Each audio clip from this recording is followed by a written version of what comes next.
கேட்டேன்.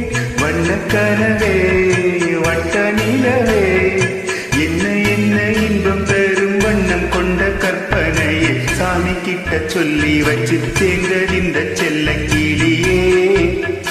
இந்த பூமியுள்ள காலம் மட்டும் வாழும் இந்த அன்பு கதையே.